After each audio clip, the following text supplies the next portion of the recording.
Good morning बच्चों। बच्चों अपनी 7वीं की क्लास में हैं और आप सामाजिक विज्ञान पढ़ रहे हैं। सामाजिक विज्ञान का पहला चैप्टर जो है आपका मध्यकाल की घटनाएं। इसमें आपने मध्यकाल का आगमन कैसे हुआ, मध्यकाल क्या है, मध्यकाल का विभाजन और मध्यकाल के इतिहास को जानने के स्रोत, इन सब पॉइंट आप पढ़ चुके हैं। अब इसमें आज आप पढ़ेंगे यूरोप की राजनीतिक दशा। यूरोप की राजनीतिक दशा कैसी थी।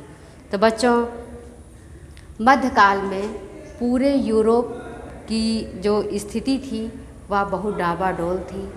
यूरोप में भूचाल आया हुआ था उस समय, जब इस काल में जहाँ चीन, भारत, अरब देश के वासी जो थे वह अपने विकास के क्षेत्र प्रगति कर रहे थे, विकास में प्रगति कर रहे थे, प्रगति के क्षेत्र में दिनों प्रतिदिन वो आगे बढ़ रहे थे। तो उसी दौरान यूरोप की जो स्थिति थी वह काफ़ी ख़राब थी। वहाँ की राजनीतिक हालात जो थे वह बहुत बदतर थे, जिसके कारण यूरोप सभ्यता जो थी वह पतन के मार्ग की तरफ बच्चों बढ़ती ही गई, यूँ कहिए बढ़ती ही जा रही थी। और चूँकि बाहरी आक्रमणकारियों ने रोमन साम्राज्य का अंत कर दिया था और आर्थिक दृष्टि से निर्बल रोमन साम्राज्य की जो राजधानी, साम्राज्य की पूर्वी राजधानी थी वह थी कांस्टेंटिनोपल, और बाद में एक नई राजधानी पूर्वी रोमन साम्राज्य के नाम बनाई गई, जिसे विजेंटाइन के नाम से विख्यात हुई। और इस विजेंटाइन साम्राज्य एक विशाल साम्राज्य था। इस साम्राज्य में तुर्की, फिलिस्तीन, इजराइल, अफ्रीका एवं उत्तरी भाग जो थे वह शामिल थे। और विजेंटाइन का जो शासक था बच्चों वो बहुत तानाशाह था, जो ग्रीक रोमन सभ्यताओं की परंपराओं का निर्वहन करता था। तो इस तरह से यूरोप की जो राजनीतिक हालात थे वह बहुत खराब हुए।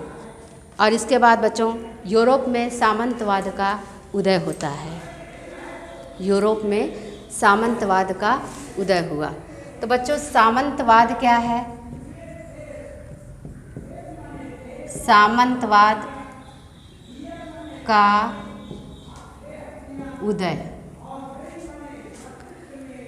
मध्यकाल में जब समस्त यूरोप अंधकार के युग में डूबा हुआ था, उसी समय यूरोप में सामंतवाद का उदय हुआ। सामंतवाद इस काल में यूरोप की जो नई राजनीतिक व्यवस्था थी वह था सामंतवाद। सामंतवाद बच्चों उसे कहा जाता है जिसे लैटिन भाषा में सामंतवाद को शब्द का अर्थ होता है फ्यूडम। सामंतवाद का अर्थ होता है फ्यूडम, जिसे सामान्य भाषा में हम कहते हैं भूमि का वह टुकड़ा जो राजा के द्वारा उसके सेवक को दिया जाता है। भूमि का वह टुकड़ा जो राजा के द्वारा अपने सेवक को दिया जाता है। तो बच्चों राजा अपने उन सेवकों को यह देता था जो सेवक युद्ध में उनके साथ रहते थे, युद्ध में तत्पर लड़ते रहते थे और उनकी सेवा भाव के साथ उनके साथ खड़े रहते थे। तो राजा उन्हें वेतन देने के बजाय भूमि का एक टुकड़ा प्रदान करता था। भूमि देने वाले को लॉर्ड कहा जाता था और भूमि लेने वाले को बेसल्स कहा जाता था। राजा जो था बच्चों वो भूमि देता था, जिसे लोग लॉर्ड कहते थे, और जो भूमि सेवक लेता था उसे बेसल्स कहा जाता था। बच्चों सामंत जो होते थे, यानी भूमि लेने वाला जो होता था, वह अपने लॉर्ड के प्रति काफ़ी स्वामी भक्त होते थे। उनकी सेवा भाव पूरे सच्चाई के साथ करते थे, पूरे ईमानदारी के साथ करते थे। और यूरोप के जो सामंत थे बच्चों, वो ज़मीन का जो टुकड़ा उन्हें प्राप्त होता था वो भूमिहीन किसानों को देते थे, जिसके बदले वो मालगुजारी यानी जिसे हम लगान कहते हैं वह उनसे वसूल करते थे। और इसी प्रकार यूरोप में सामंतवादी व्यवस्था से पूरा समाज जो था वो जुड़ा हुआ था।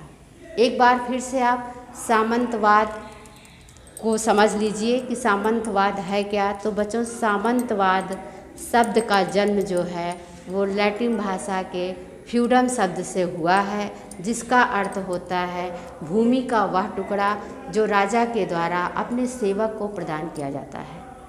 जमीन, भूमि को यानी ज़मीन को देने वाले को लॉर्ड कहा जाता था और ज़मीन को लेने वाले को बेसर्स यानी सामंत कहा जाता था। तो जो ज़मीन को लेने वाला होता था बच्चों, वही सामंत होता था। और इसी तरह से यूरोप में सामंतवाद का उदय हुआ। तो बच्चों, आज के वीडियो में बस इतना ही। उसके आगे आपको अगला पॉइंट पढ़ाया जाएगा और तब तक के लिए धन्यवाद।